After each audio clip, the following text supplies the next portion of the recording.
policy. This is so what he said a couple years ago is what's happening right now. Watch this. I frankly think that crisis initiation is really tough. Crisis initiation is really tough. And it's very hard for me to see how the United States president can get us to war with Iran. It's really hard. We got to get to war with Iran, but it's really hard for me to see how a president's going to pull this off. Well, they found this is how they're doing it. Listen to what he says.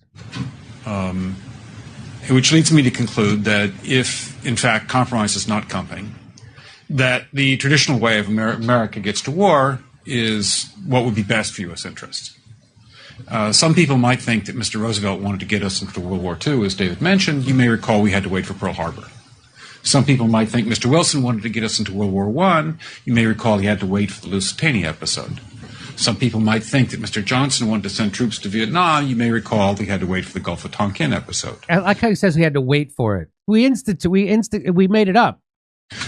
We didn't go to war with Spain until the until the Maine exploded.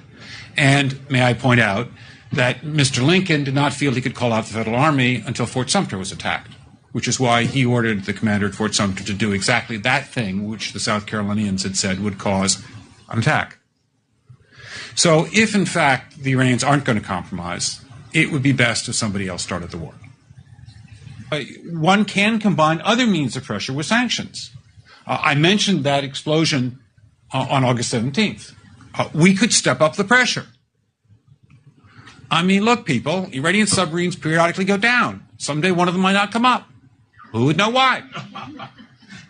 We can do a variety of things if we wish to increase the pressure. I'm not advocating. So there you go. So I just played that Pat Clausen guy. Here's another guy telling you years ahead of time what's happening right now. And Trump is the guy doing it. Didn't intervene. He said, but one thing we did learn, he said, we learned that we can use our military in the region, in the Middle East, and the Soviets won't stop us. He said, and we've got about 5 or 10 years to clean up those old Soviet client regimes. Syria, Iran, Iraq, before the next great superpower comes on to challenge us. And it was like, I'm coming out of the Mojave Desert. I've been training troops. I haven't been thinking geostrategy for some time. And suddenly a guy just sort of shoves this nugget at you. Well, you remember it. It was a pretty stunning thing. You mean the purpose of the military is to start wars and change governments? It's not to sort of deter conflict. We're going to invade countries. And my mind was spinning. And I put that aside. It was like a nugget that you hold on to. This country was taken over by a group of people with a policy coup. Wolfowitz and Cheney and Rumsfeld, and you could name a half dozen other collaborators from the Project for a New American Century. They wanted us to destabilize the Middle East, turn it upside down, make it under our control. It went back to those comments in 1991. Now, did anybody ever tell you that? Was there a national dialogue on this? Did senators and congressmen stand up and denounce this plan? Was there a full-fledged American debate on it? Absolutely not. And there still isn't.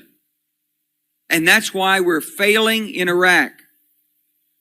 Because Iran and Syria know about the plan. All you have to do is read the Weekly Standard.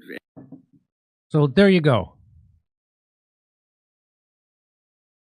By the way, the last time we fought a war in Iraq, Iran won the war and they weren't even in the goddamn war. That's right. That's how bad we are. That's how bad we are. So, Trump is turning out to be just like Joe Biden when it comes to the Middle East. I guess it's not, your money's not going to be wasted on Ukraine. It'll be wasted on Bibi Netanyahu's bucket list. It's going to be wasted on Saudi Arabia and Bibi Netanyahu's bucket list, which is Iran. Yeah. And your kids are still going to go die for this crap, too. Yeah. Wait till they start sending your kids to die for it.